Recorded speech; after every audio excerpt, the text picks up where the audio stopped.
silence of the heart you speak, and it is there that I will know you, and you will know me. In the silence of the heart you speak, you speak. In the silence of the heart you speak, you speak.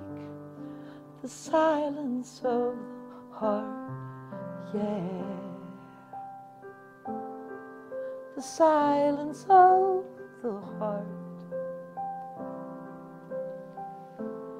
In the silence of the heart. We've been working with a series of lessons based on a year-long study called The Quest and a journey of spiritual rediscovery. I like the second part of that title because it really talks about you and I and the journey that we're on. And we are here to really learn and grow and take steps on that journey. And one of the most important and most significant steps we can take is to learn how to really reconnect with that presence and the power of God within ourselves. And as I was looking at and thinking about, this step that we're going to be working with this week, it's called the silence in unity. It's called the silence in some other groups as well. The Quakers often sit in the silence in their services. Sometimes that's what they do the whole service. And they sit in the silence and then they listen for inspiration. And then whoever feels inspired has an opportunity to share that. And if you've never been in a Quaker service, it can be very powerful and very moving. And it really can be very, very inspiring in many ways. I was thinking about this idea of the silence and was thinking about a journey also. And how many of you ever been on a plane and you really just wanted to get on the plane and just be quiet and rest and maybe even sleep or read or just have some time when you're on the plane, and then the person right next to you is really set on having a conversation with you? Yes, right? And that's what they want and their need. And someone gave me a little tip recently about a way that you can handle that situation. And so what you do is you ask them how much they paid for their airplane ticket. And then whatever they tell you, you tell them, oh, well, I got it for half that. And then tell them you got 2 free tickets for drinks also. And they won't say another word for the whole trip. All you'll hear is the grinding of their teeth. Now, I'm not recommending that, but I thought it was pretty funny, actually. So, when you think about the silence, there was a sign in the monastery that says, please stop noise pollution. Close your mouth. So part of our learning about the silence is really not just not speaking. Sometimes we are listening on a level that's much deeper than with our ears. And I remember, I'll share with you from my experience, an experience that was really life-changing for me, that really changed me in a lot of ways and gave me some real insight and awareness about this whole idea of the silence, or meditation, as we sometimes refer to it. I was in college, and I think it was if I'm not mistaken, I believe it was my junior year, and I was in between classes. I just finished a class, and I was sitting out on an area on our campus, and I went to a small college in central Arkansas. It had a beautiful campus and beautiful old red brick buildings, and they had this interesting underground library, and across the underground library was a mound and a ledge that all the students used to sit along. And then all the students would pass almost to get to their classes, and from the student union, they had to go along this path in front of the library in between the mound. And so I'm sitting up on this mound, and it's a beautiful, gorgeous day.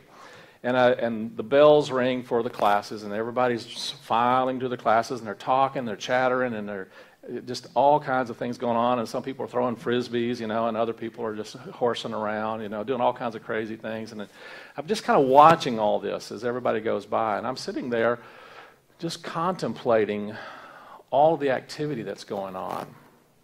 and just noticing all of the talking and all of the activity that's happening. And then in a moment, another bell rings, and I wait for a few moments, let the last few people that are late for class to move on their way, and the next thing I know, it is just dead silent. Nothing is moving. It is quiet. It is still. I'm sitting there just appreciating and enjoying both the awareness of all the activity that just went on, and then all of a sudden, it's totally quiet. There's nobody around, just me. And I heard this little voice inside that said, "It's a wise man that knows the beauty of silence." A little inner voice was speaking to me, and it said, "It's a wise man." Now, it's universal, so it's a wise man or a wise woman who knows the beauty of silence. And it was from that place that I really began to understand the importance and the significance of sitting in that space, of really noticing all that goes on. And see, a few moments before, it was kind of like all that stuff and that activity that was going on, that's just like my mind most of the time. You know what I'm talking about, don't you? And that's what goes on a good bit of the time, is it just constant activity and thoughts and words and ideas and images and thoughts and words and ideas and images have their value. But in reality, when we get ourselves so caught up in all of the thoughts and words and emotions and images, we're actually getting distracted from really tuning into an awareness of our source, of the one presence and the one power that God is. And so it's so valuable, so important for us to take the time to simply notice and observe and to pay attention to what's going on, not only out here in the world, but also what's going on within us. And it's one of the ways that we actually go into the silence. You know, the silence, in some ways, is a misnomer, meaning it's not named correctly. Because when you really think about the silence, it's not absolutely silent. And what I mean by that is, it doesn't mean that you're not going to have thoughts. And it doesn't mean that you're not going to have sometimes little voices that go off in your head. It doesn't mean that you're not going to have some activity or movement. But what it really means is that you are not caught up in, and you're not identifying yourself as those thoughts or as those ideas or those belief systems or those images, but you're simply observing and noticing in them and allowing them to be, and allowing yourself to know that you're something other than that and something more than that. And so I don't care how many thoughts or what thoughts or how grand they may be, the ultimate understanding of the silence is a recognition that you're more than even those thoughts. There's more to you. You're created in the image and after the likeness of the divine, and so you are created as a unique divine spiritual being. And part of the ways that we tune into that, part of the way that we recognize it and really begin to discover it more, is by taking the time to really practice being in that place of the stillness.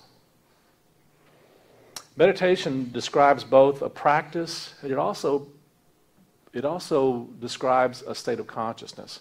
So meditation in and of itself, sitting in the silence, is a spiritual practice that we do, and oftentimes it involves really noticing, paying attention to our breath, our breathing, observing our thoughts. Perhaps you have a mantra. Any of you familiar with the term mantra? That's just a phrase or an idea or a word that you hold to. It helps to kind of still your thoughts. And it could be something, it could be an affirmation that you affirm over and over again. It could be a scripture verse that really speaks to your heart in some way. And you just keep saying, I love just meditating on the 23rd Psalm, the Lord is my shepherd, I shall not want. And actually I found a different translation of that really speaks to my heart. And I just say it over and over again in my meditation sometimes. The Lord is my shepherd, I want for nothing. And there's another verse that says, a way of saying it. The Lord is my shepherd, and that's all I want. And that's the reality when we tune into it, when we tune into the truth of who and what we are. And so the silence meditation is a way for us to hold down what we call the monkey mind. In the Eastern teachings and Buddhism and Zen, they talk about this idea of the monkey mind. And that's that chatter that's constantly going on. We all have it. It's always going on. Sometimes we're able to pay attention to it. Sometimes we're the monkey. We see it, and we catch ourselves swinging from one thought to the next, one idea to the next. You know what I'm talking about?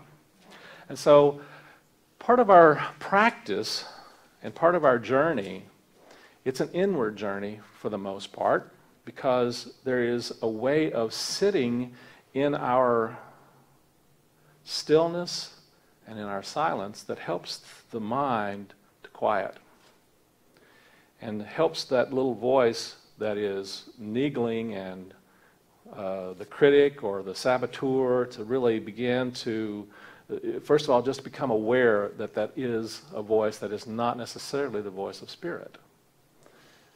It's a voice that is really trying to move us in a direction that is distracting us from hearing the voice of Spirit. In 1 Kings chapter 19, 11 and 12, it says, "And he said, Go forth and stand upon the mount before the Lord, and behold, the Lord passed by, and a great and strong wind rent the mountains and brake in pieces the rocks before the Lord. But the Lord was not in the wind. And after the wind, an earthquake. But the Lord was not in the earthquake. And after the earthquake, a fire. But the Lord was not in the fire. And after the fire, a still small voice." That still small voice is not in all of the jumble of activities that go on out here, or all the activities that go in our monkey mind. But it is in that place within us where we truly are at a place of rest and peace and assurance.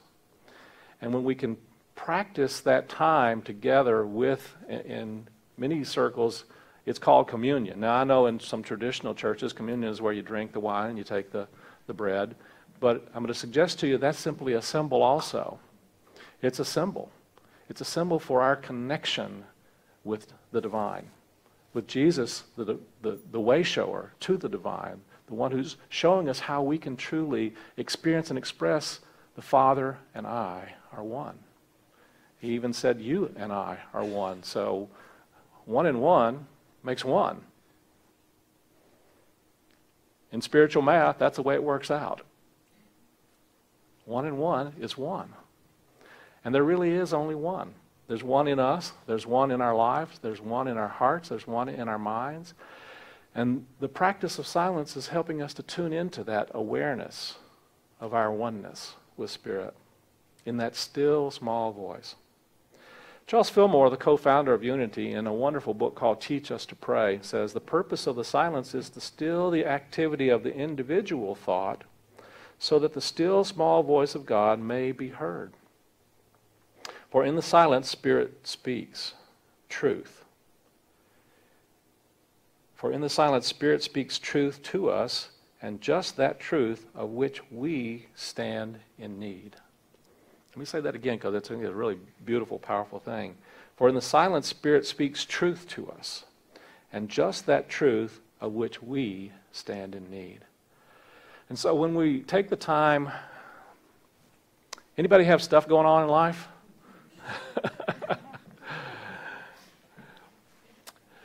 And how many of you have been able to really take care and fix the stuff you have going on in your life by letting your monkey mind take over? Works real well, doesn't it? Who's that? What's that phrase from Dr. What's his name? I don't even watch him, but I know who you're talking about. How's that working for you? Yeah, Dr. Phil. Thank you. I couldn't even. Wouldn't even bring his name back. Dr. Phil. So how's that working for you? Well, I can tell you, it's probably not working very well because, interestingly enough, it was Einstein who basically said, I'm paraphrasing, you cannot solve a problem on the same level of thinking that created the problem in the first place. You cannot solve a problem on the same level of thinking that's creating the problem in the first place. So you're not going to think your way out of that problem. Darn, I thought I had it all figured out. Ultimately, we're not going to think our way out of the problem with the same kind of thinking and at the same level of thinking, the same mind, you might say, that's creating the problem in the first place. And so what we have to do is shift our energy. And as Paul said, let that mind in you, be in you that was the same mind that was in Christ Jesus. Now what he's talking about here is raise your level of awareness, your level of consciousness, so that you are seeing and experiencing life, circumstances, the problem, whatever it might be, through an awareness of your oneness with the divine. That's what the consciousness that Jesus held. He didn't hold an understanding or an idea that he was somehow separate from God. In fact, he thought it not blasphemy, as Paul says, to call himself one with God. And he said, the things that I have done, ye shall do also, and even greater things. And so part of our work is not to necessarily put him up on a pedestal, although we want to honor him, but he actually said, follow me. Follow me. And to me that means follow my example. Follow my awareness. Follow my consciousness. Step into an awareness of who and what you truly are. And be that light of the world that we're called to be. And in order to let that light shine, we kind of have to have some way of tuning into it, don't we? And that's what the silence is for. The silence is to help us to tune in. I came across into this in one of my meditations recently. It said, the little voice said, you must be out of your mind to experience your true self.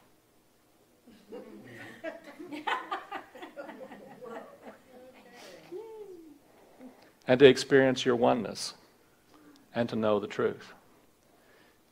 You've got to be truly out of your mind. And I think there's some real truth in that when you listen to what it's saying. You've got to be out of at least the monkey mind, for sure. Now, in Unity, we believe that it's only one mind. We teach that there really is, truthfully, only the mind of the divine. And we all, our mind, what we call our mind, is probably a concept that we have about ourselves within that mind. And so part of our waking up is to tune into a connection we have with the one mind, and that's one of the ways that we do that is through sitting in the stillness and quieting the inner chatter, quieting the monkey mind, so that a higher awareness can come through, a higher voice can speak to us.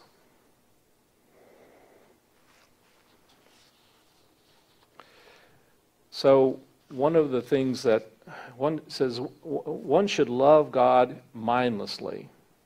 And by this I mean that your soul ought to be without mind or mental activities or images or representations. Bear your soul of all mind and still stay there without mind. Moreover, I advise you to let your own being, you, sink away and melt into God's being God. And in this way, you, your mind, you, and God's, his, will become a completely one mind. And you will come to know his changeless existence with his nameless nothingness. This is from Meister Eckhart. So I'm going to read that again. I want you to just take a moment and close your eyes and listen to it. Listen to what's being said here. One should love God mindlessly. And by this I mean that your soul ought to be without mind or mental activities, or images, or representations. Bear your soul of all mind and stay there without mind. And moreover, I advise you to let your own being you sink away and melt into God's being God. In this way, your you and God's His will become a completely one my. And you will come to know His changeless existence and His nameless nothingness. And a phrase that I have always loved, also from Meister Eckhart as I understand it, is, I let God be God in me. Breathe that in for a moment. I let God be God in me. I let the divine be the ruling power and source and the oneness of who and what I truly am. So sometimes we have to get completely quiet and still in order to really truly hear that still small voice and to move into what Emily Cady calls the secret place of the Most High. I love that phrase, the secret place of the Most High. Because the secret place of the Most High, Jesus said, when you pray, go into your closet and close the door. Now, how many of you have actually sat in your closet before? I have. I've taken time to actually close the door and done that physically. Move the clothes a little bit out of the way, And, the powerful thing that Jesus is talking about is not necessarily just going into a closet physically. But that closet he's talking about is this inner room. That's one translation. One other translation says, go into your room and close the door. And so what he's saying is, take time to shut out all of the activities of the world out here and to move into a place where you can truly move inward into that inner space within you where you're most open and receptive, connecting with something higher, with your source, with the divine, with the truth of who and what you are. And as you do that, you'll begin to get little insights and little awarenesses. You'll get little feelings, perhaps. The still small voice sometimes sounds like a voice. And sometimes it just feels like an awareness. And sometimes it just feels like a knowing. And sometimes it just feels like a beingness. And it shows up in ways that are right for you, in the language that's right for you in that time, in that moment. And so you just trust that, and trust that it's speaking to you in a way that you will benefit from in some way, because the still small voice is always a voice of compassion and love and caring, of guidance, of clarity. Sometimes it's a voice of clarity, and it tells you and shows you things about yourself you don't like very much. And it's not doing that to make you beat yourself up more. We do a pretty good job with that with our monkey mind, don't we? But it's there to help you to heal whatever that is.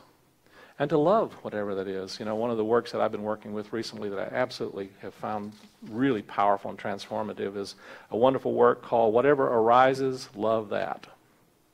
And so when I'm in my space of meditation and my stillness and my quiet, and something comes up that I really am wrestling with, that I don't like about myself, some honesty, some truth that I have to speak to myself and kind of go, okay, I'm having trouble loving that part of me.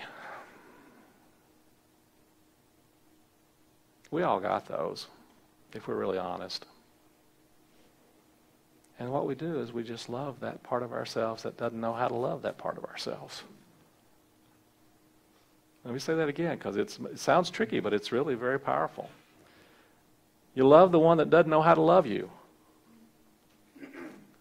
You love that part of yourself that has difficulty loving. And interestingly enough, Paul was right. Perfect love does cast out fear. It does. And you'll find that there's a shift. There's a shift in energy. There's a shift in awareness. There's a shift of how you feel and what you experience.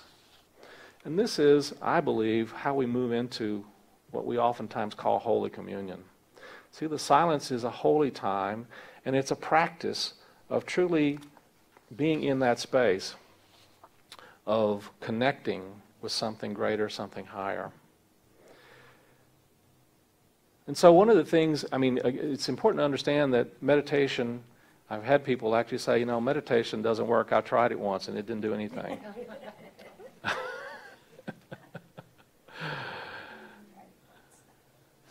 It's not something that you do once. Even if you do it once, I think you'll find benefit. But it is a practice that you do regularly and consistently. And what is recommended is that you do it regularly, as in daily. And even if you only take 5 minutes just to sit, breathe, notice your breathing, observe your thinking, just watch. And if something comes up that really keeps drawing your attention, just say, I love you, and then just watch. Send blessings to it. And then move back to breathing and noticing your breath. And so let's move into a time where we sit for a moment or two in the silence, shall we? So let's just move into that space. Let's go ahead and have a song, and then we're going to practice being still and silent. So just take a nice deep breath and breathe into the heart space. And as you breathe in, I invite you just to observe your breath. Just notice the breathing. And just notice that the breath can breathe by itself. But let's take a moment and do a practice of breathing awareness. And so gently, I'll invite you to breathe in to a count of 4 and hold for a count of 4, and then breathe out for a count of 4, and then hold for a count of 4. So let's start this together. Breathe in, 1, 2, 3, 4, and hold, 2, 3, 4, and breathe out, 2, 3, 4, and hold, 2, 3, 4, and breathe in, 2, 3, 4, and hold, 2, 3, 4, and breathe out, 2, 3, 4, and hold, 2, 3, 4, and just allow the awareness to focus on the counting of your breath and the breathing in and holding and breathing out.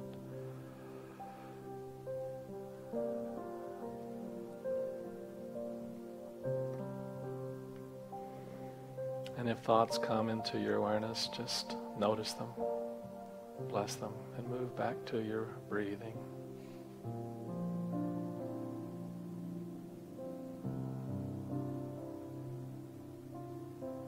And if you have certain emotions that come to you, just bless them. And move back to an awareness of your breathing. And now just let your breathing be relaxed and normal and natural.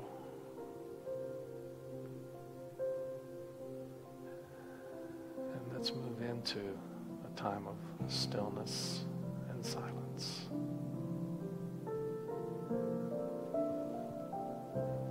In the silence. In the silence.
I listen.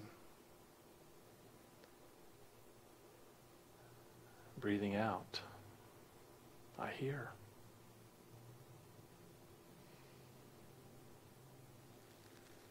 Breathing in, I am open and receptive. Breathing out, I receive. Breathing in, I am one. Breathing out, I am.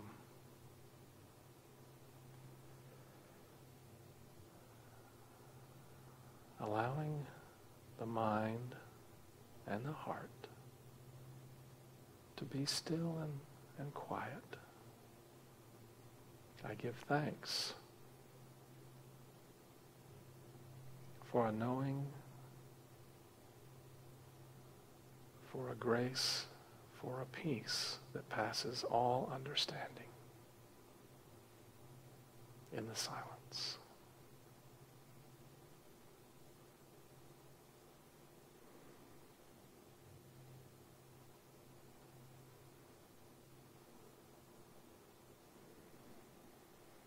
Take a nice deep breath now, breathing into the heart space again, letting your awareness gently come back into the room and holding an energy of love and peace for all that surrounds you, that all is here in this room, all that comes into your awareness as you come back into the room.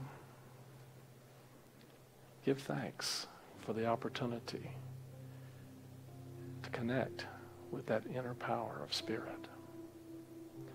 And when you're ready, gently let your eyes come open. Be present here and now. And know that all is well. All is well. Take another nice deep breath. And be here. We at Unity in the Heart of Austin are committed to inspiring people to awaken to their unique divine nature through spiritual teachings, through heart-to-heart connections, through prayer, and through sacred service. And we provide tools, spiritual tools, that allow you to live your best possible life. I'm Reverend Tony Roebuck, minister at Unity in the Heart of Austin, and I truly hope that you are inspired by and that you are transformed by, you enjoy this week's spiritual message. And if you would like to leave a donation, a tithe, to help the work of this ministry in supporting you and others like you, then we are truly grateful for your generosity and for helping to make the world a better place. Because we know that life is meant to be good.